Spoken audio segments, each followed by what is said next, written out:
Masalah daruratan. Patologis. Ya, kalau yang fisiologis gimana? Persalinan normal. Kalau patologis kan ada tadi apa? Sungsang, distosia bahu, terus apa lagi? Atonia, terus apa lagi? Kalau misalnya manual placenta berarti placenta previa itu apa? Retensio placenta. Menutup jalan lahir. Kalau retensio apa? Menempel, sulit keluar, tidak bisa keluar ya pada waktunya, tidak ada kontraksi untuk mengeluarkan plasenta. Maka plasenta tertinggal di dalam, maka harus dilakukan manual plasenta. Bedakan antara plasenta previa dengan retensio plasenta. Ya. Oke. Pertama ternyata ibu Nyonya, ini kasus ya, ibu Nyonya A usia 25 tahun. Setelah 15 detik dilakukan masasi uterus, plasenta sudah keluar, ternyata uterus tidak berkontraksi. Nah, apa yang harus dilakukan? Menyuruh ibu untuk muter keting apa? Setelah 15 detik uterus tidak berkontraksi, kemudian ada pengeluaran perdarahan. Kompresi. Plasenta sudah keluar ya? KBI, kompresi gimana? Oke, KBI dan KBE. Apa pertanda bahwa ternyata tidak ada kontraksi? Lembek. Kalau ada kontraksi, keras dan membulat atau globular. Tapi kalau misalnya dia tidak berkontraksi, maka dia akan lembek kayak perut biasa, tidak terasa fundusnya. Ya. Nah, ternyata setelah plasenta keluar, ternyata terjadi perdarahan, adanya perdarahan dan tidak adanya kontraksi. Posisinya kita sudah menggunakan APD.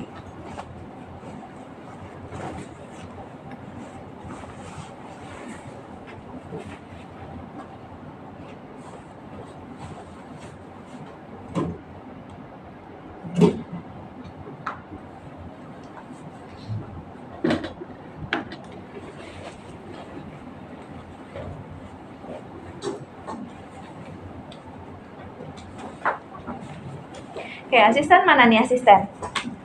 Anissa capek dia. Yang lain?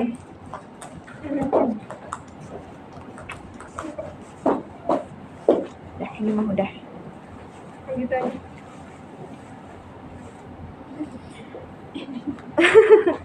Oke. Pertama-tama sebelum menggunakan sarung tangan, maka periksa dulu kelengkapan alat. Jadi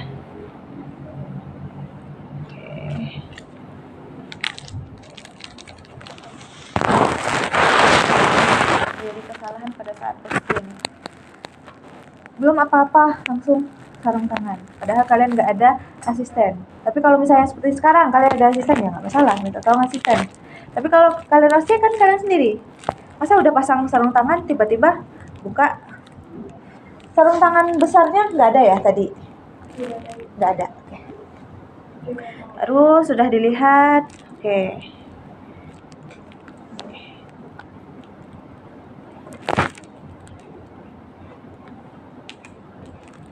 Ini boleh digunakan kan? Boleh diambil? Atau pura-pura? Mana aslab nih? Pura-pura aja? Oh iya? Ini juga kayaknya nggak bisa dibuka deh. Belum pernah dibuka juga kayaknya. Tapi udah ada ini. Tapi ada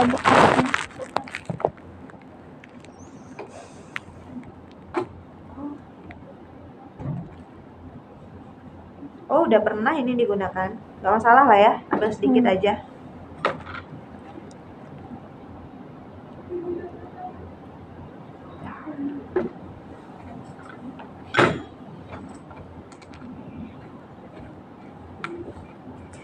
Buka daftar tiliknya masing-masing.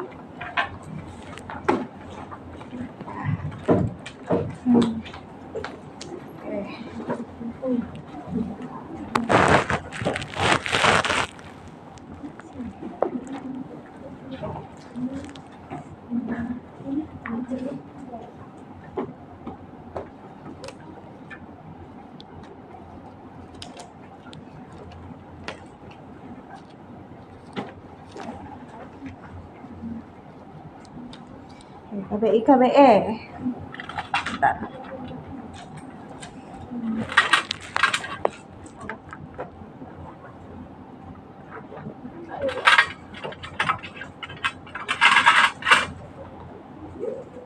Ini apa? Kateter? Apa? Kateter lewatan. Oh.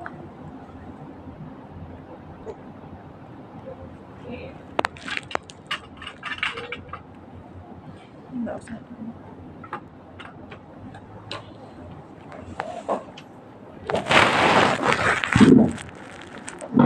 Posisinya bayi sudah lahir.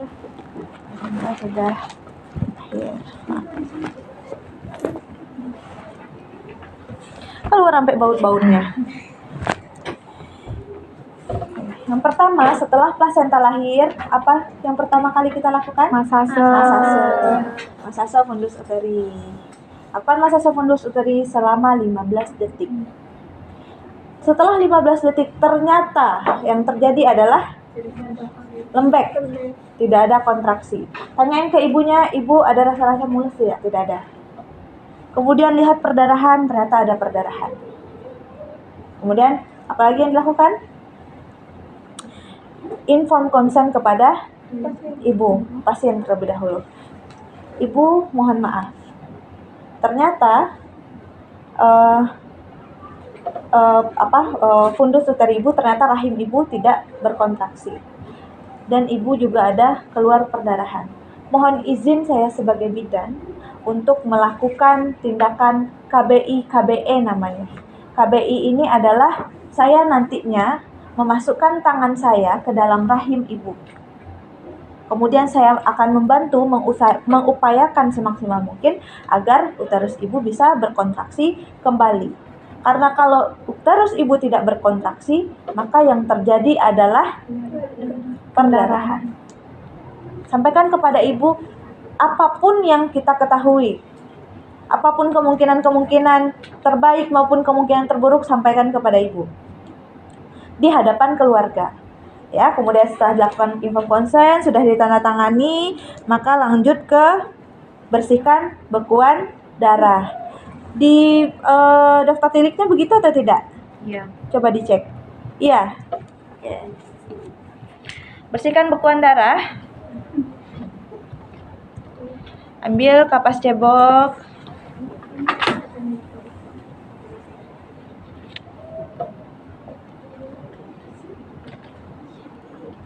Nih, kalau kapas cebok berarti dia sudah direndam dengan air DTT ya. Berarti ini harusnya basah. Oke, kita lakukan apa dulu? Vulva hygiene. Vulva hygiene, keluar dulu. Kemudian labia mayora terdekat, kemudian labia mayora terjauh. Terjauh dulu. Terjauh dulu apa terdekat dulu? Terdekat dulu dong. Terjauh. Iya. Dari kanan berarti dari kiri. Yang pertama kiri. Bukan terdekat dulu ya? Apa ibu lupa? Terjauh dulu. Oke, baik. Labia mayora, lakukan yang terjauh terlebih dahulu, kemudian balik terdekat. Lanjut. Buka. Labia minora. Wow. Oke. Lanjut.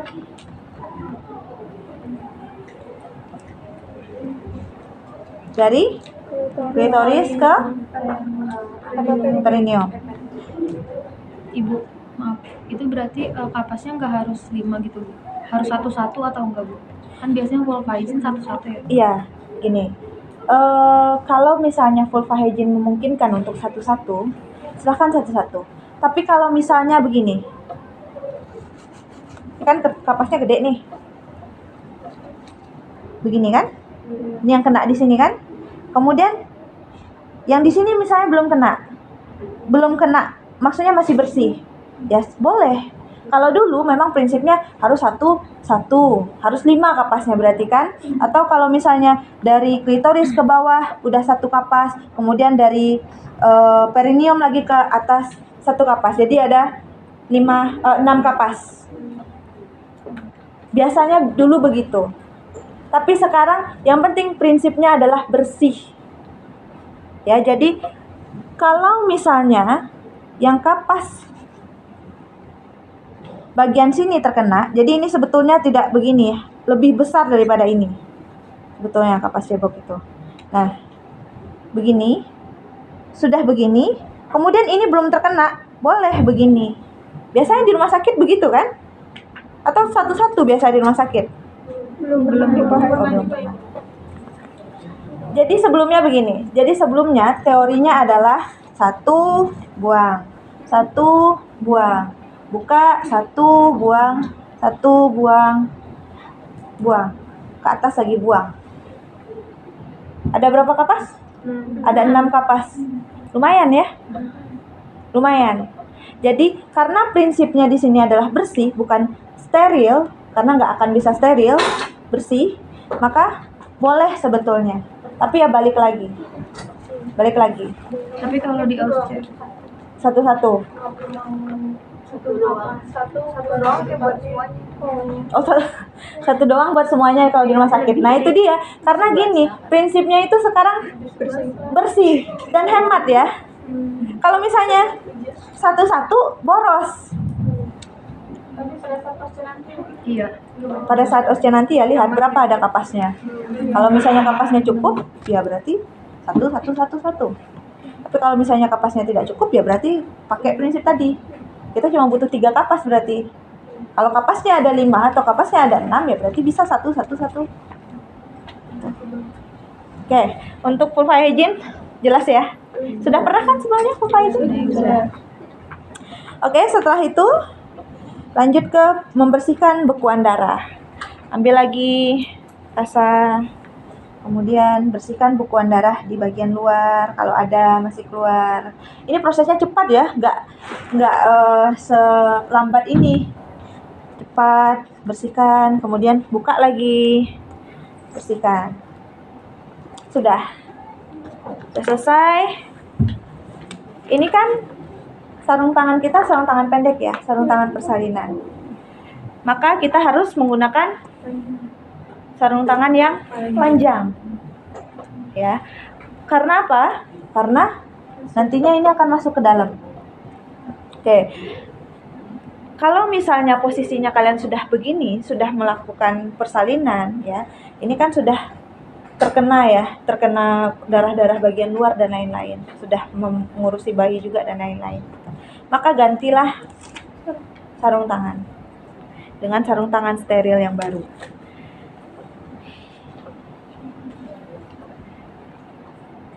Yang sebelah kiri pakai sarung tangan pendek, yang sebelah kanan pakai sarung tangan panjang. Ini anggap sarung tangan panjang ya.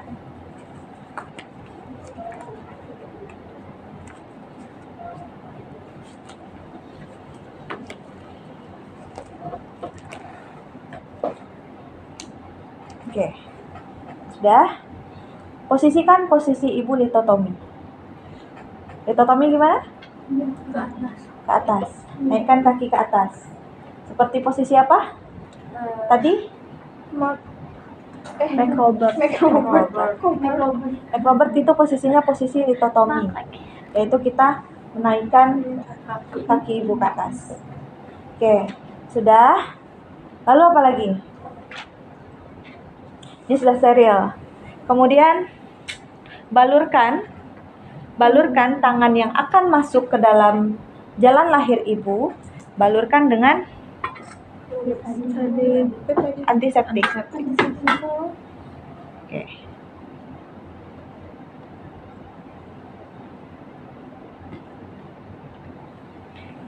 Harusnya kita kalau dalam posisi sekarang ya, kan kita ada asisten. Harusnya asisten yang membantu untuk membalurkannya. Oh, harus kena semua. Iya. Apa? Ya, jadi asisten yang harusnya membalurkan semua. Tapi sekarang karena nggak ada asisten, ya udah begini aja ya. Harusnya nih semuanya terbalur sampai ke sini, terbalur semuanya. Karena ini harusnya panjang. Sampai ke pergelangan tangan semuanya terbalurkan. Oke. Ya, apa lagi? Lanjut, baca dulu daftar titiknya biar sinkron semuanya. Apa lagi? Jadi tangannya Secara yang obstetrik sebelah kirinya gini Bu, supaya kedua labia mayoranya kebuka. Iya, kita kan belum masuk ini. Setelah itu apa lagi? Itu kan udah. Berarti Masukin tangan dalam kanan. posisi obstetrik bukan? Di sana? Iya. Dalam posisi obstetrik. Obstetrik gimana? Begini. Kuncup. Sudah tahu berarti.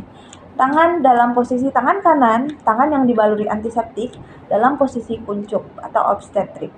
Kemudian buka labia minora. Buka. Kemudian apa lagi? Masukkan tangan secara obstetrik. Lalu ke introitus vagina. Introitus vagina tuh vagina mulut vagina, mulut rahim ya. Vagina bagian depan. Yang penting masuk dulu. Kemudian apa lagi? Kepalkan tangan kanan. Oke. Setelah tangan masuk, maka kepalkan tangan bagian dalam. Posisinya begini. Bukan berarti kalian betul-betul memasukkan tangan kalian ke dalam, enggak ya. Hanya sampai introitus vagina. Vagina bagian depan. Oke. Masukkan. Kemudian apa lagi? Punggung, jari, telunjuk. Ya, semuanya menempel. Masuk. Telapak tangan kiri menekan bagian belakang korpus uteri. Telapak kanan kiri menekan Bagian belakang korpus uteri. Oke. Bagian belakang korpus uteri. Bagian belakang korpus uteri ini kita harus rasakan. Jadi ditekan-tekan perut ibunya. Kira-kira di mana korpus uteri? Kira-kira di mana uterus ibu berada sekarang? Ya. Nah, oke. Di sini, kira-kira di sini. Biasanya di antara pertengahan pusat dengan simfisis. Oke. Kemudian Lakukan kompresi dengan jalan mendekatkan telapak tangan kiri dengan kepalan tangan kanan pada fornix anterior. Oke. Kalau misalnya kalian melakukannya KBI, maka posisi kalian begini. Sebetulnya begini nih jadinya. Ya, jadi kemarin sudah lihat gambarnya bahwa uterus itu jadinya terlipat ya. Kebayang nggak? Kalau uterus itu jadinya terlipat. Nah, uterus itu kayak kaos kaki kebalik ya. Kayak M gitu. Nah, jadi kita lipat. Nah, begini. Lanjut. Perhatikan pendarahan yang terjadi. Bila pendarahan berhenti, pertahankan posisi demikian hingga kontraksi uterus membaik. Bila pendarahan belum berhenti, lanjutkan tindakan selanjutnya. Berarti kita perhatikan perdarahan. Ya, perhatikan perdarahan. Kalau misalnya perdarahan sudah berhenti, maka lanjutkan tindakan selanjutnya. Keluarkan tangan, lanjutkan tindakan selanjutnya. Kalau misalnya tidak, berarti lanjutkan juga tindakan selanjutnya yang tidak. Kalau misalnya perdarahan berhenti, berarti keluarkan tangan obstetrik, kemudian lakukan tindakan selanjutnya. Tindakan selanjutnya apa? Bukan. Yang kalau misalnya perdarahannya sudah berhenti. Pemantauan kala 4.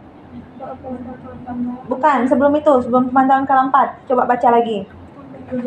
Ergometrin mana? Oh ya. Ergometrin sama IV. Kompresi. Bukan. Enggak ada. Kalau di dapur Oh, berhenti terus Beri injeksi metergin 0,2 mg secara IM. Kemudian infus RL dengan 20 IU oksitosin. Nah, itu kalau misal perdarahan berhenti atau masih? itu kalau nggak salah ini tidak berhenti. Bila berhenti kan? Coba lihat deh. Bila berhenti kan? Nah, berarti bila keadaan sudah membaik, maka IM metergin. IM metergin. Setelah IM metergin apa lagi? Oksitosin. Masukkan oksitosin sebanyak 20 international unit ke dalam 500 ml RL. Itu kalau perdarahan berhenti. Oke. Nah, kita anggaplah dulu perdarahan berhenti. Tadi tangan ibu di dalam sini kan? Tangan ibu dalam sini, wah ternyata perdarahan sudah berhenti. Ternyata 1-2 menit perdarahan sudah berhenti.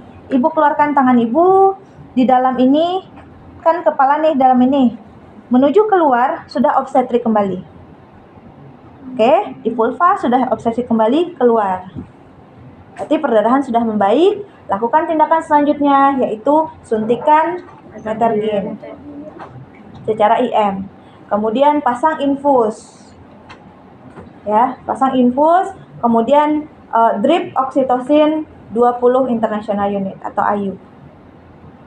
Oke, itu kalau misalnya perdarahannya sudah berhenti. Tapi bagaimana kalau perdarahannya belum berhenti? Maka apa? Lakukan KBE. Iya. Oke, ajarkan ibu keluarga untuk KBE. Jadi kita KBE terlebih dahulu. KBE sama berapa lama? 5 menit. Sama berapa? Coba lihat punya kalian masing-masing.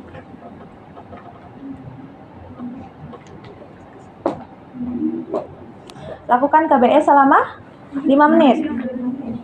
5 menit. Karena beda-beda nih. Nanti kalian lihat lagi sumber lain pasti akan beda. Saya sama ibu. Jadi fokus kalian lihat daftar tili kalian. Karena ada yang 5 menit, ada yang 10 menit, ada yang langsung diajarkan kepada pasien, kita sibuk mengurus rujukan. Nah, kalau di daftar tili kalian bagaimana? Oke, lakukan dulu KBE selama 5 menit. KBE gimana caranya? Oke, ditekan begini, kemudian tangan mendekati. Oke, jadi nantinya itu seolah-olah tangan kalian itu saling menggenggam gitu ya, menggenggam. Jadi ini atau begini juga boleh.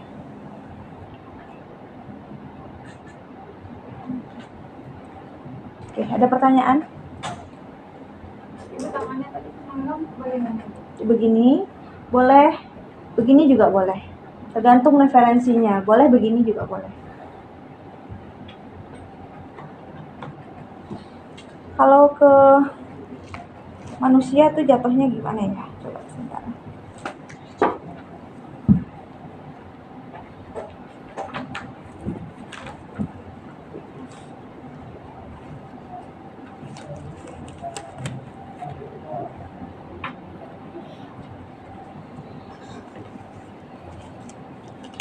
Perlu kalian ingat bahwa tujuan kita adalah untuk memancing atau merangsang dari kontraksi uterus. Jadi ini uterusnya tidak berkontraksi ini. Kalau uterus tidak berkontraksi berarti dia akan perdarahan. Ya, dia bukan perdarahan, maka kalau misalnya kita KBI, kita masukkan ke dalam, maka kita berharap akan ada kontraksi. Setelah kita keluarkan, ternyata belum ada kontraksi, maka lakukanlah seperti yang di dalam, begini juga boleh, seperti yang di dalam, tapi di luar posisinya sekarang. Karena apa? Karena kalau misalnya tangannya dimasukkan terus ke dalam, kita akan sulit untuk melakukan rujukan. Makanya kita lakukan KBE. Lakukanlah KBE selama 5 menit. Pantau perdarahan. Kalau misalnya perdarahan masih ada, berarti KBI dan KBE kita, setelah KBE 5 menit ya, KBI dan KBE kita gagal. Ya, berarti apa? Lakukan rujukan. Selama kita mempersiapkan rujukan, apa yang harus kita lakukan? Mengajarkan keluarga pasien untuk KBE. Ya, mengajarkan keluarga pasien untuk KBE.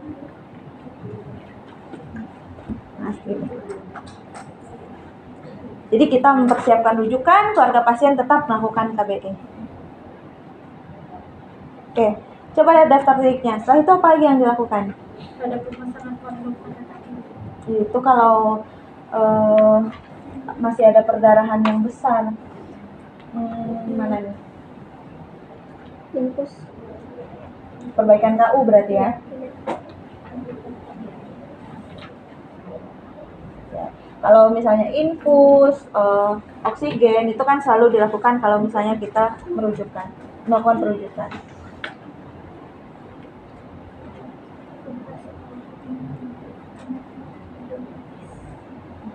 Sudah berarti ya. Oke, sampai di sini ada yang ingin ditanyakan? Atau diulang lagi? Ulang lagi. Karena ini memang rada-rada bukan sulit sih, memang rada-rada membingungkan. Oke. Mulai dari kita melakukan massase uterus terlebih dahulu. Lakukan massase uterus selama 15 detik. Periksa ya. Yang pertama yang kita rasakan adalah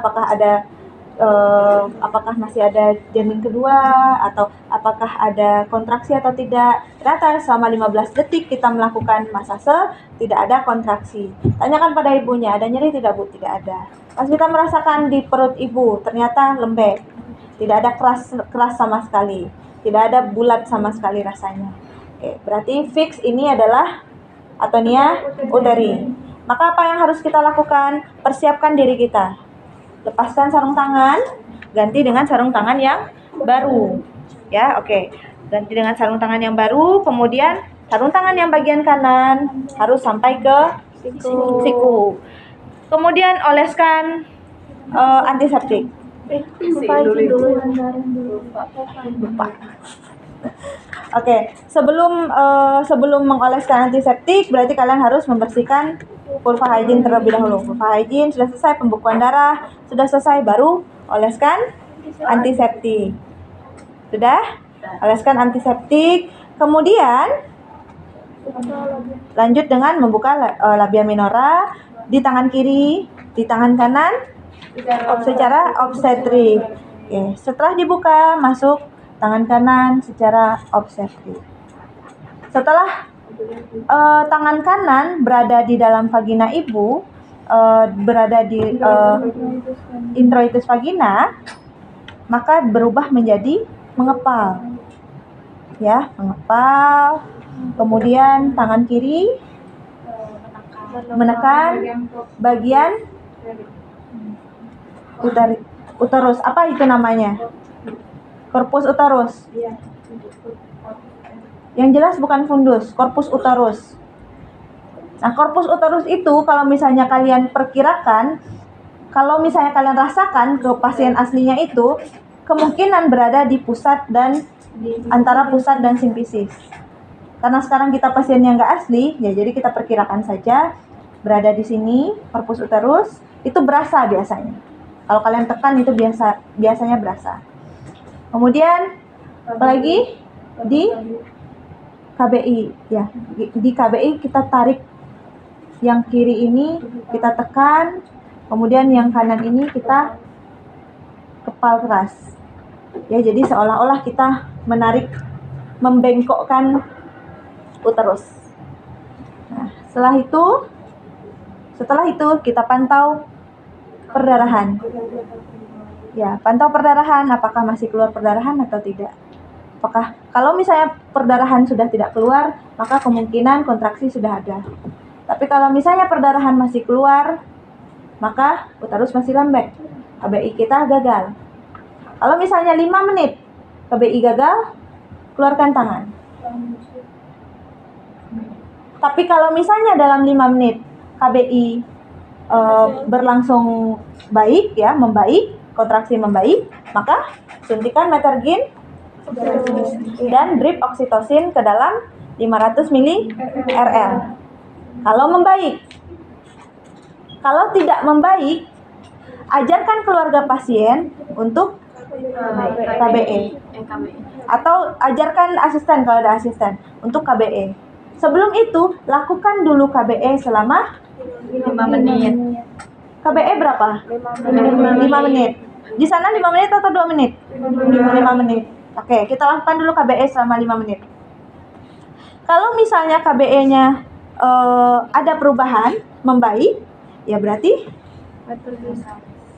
balik lagi, Metergin dan oksitosin trip. Tapi kalau misalnya dia tidak membaik, maka lakukan rujukan. Kita persiapkan rujukan, kita perbaikan KU, memasang infus dan lain-lain. Kemudian pasien atau asisten tetap melakukan KBE selama kita mempersiapkan pasien itu. Oke, sampai di sini ada yang ingin ditanyakan? Cukup. Perlu diulang lagi? Sudah. Oke.